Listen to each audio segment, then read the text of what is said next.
ত্ৰাণকৰ্তা প্ৰভু যীশু খ্ৰীষ্টৰ নামত আপোনাক অভিনন্দন। পবিত্ৰ বাইবেলৰ যোহানে লিখা শুভবাৰ্তা 19 অধ্যায় 10 পদত আমি এইদৰে পঢ়িবলৈ পাওঁ। তাতে পিলাতে তেওঁক ক'লে, তুমি মোক কথা নোকোৱানে?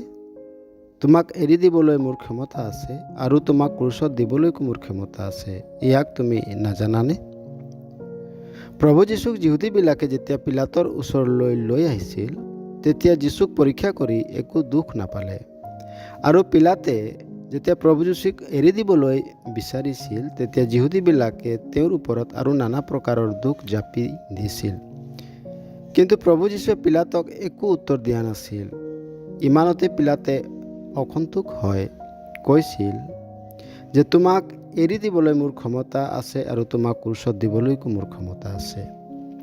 পিলাতে নিজকে এজন প্ৰভাৱী অধিকাৰী বুলি গৰ্ব কৰিছিল যে তেওঁ প্ৰভু যীশুক ক্ৰুচৰ পৰা বচাব পাৰে বা ক্ৰুচতো দিব পাৰে।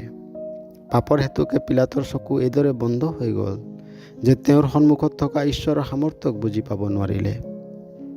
আজিও মানুহে পাপৰ হেতুকে নিজৰ অধিকাৰক লৈ গৰ্ব কৰে, নিজকে ডাঙৰ মানুহ বুলি অভিহিত কৰে। এইকাৰণে মানুহে ঈশ্বৰৰ সন্মুখত ক্ৰোধৰ পাত্ৰ হৈ পৰে। মানুহক ঈশ্বৰৰ ক্ৰোধৰ পৰা বচাবলৈ প্ৰভু যীশু পিলাতৰ সন্মুখত নীৰৱ আছিল আৰু ক্ৰুচীয় মৃত্যুক সহিলে।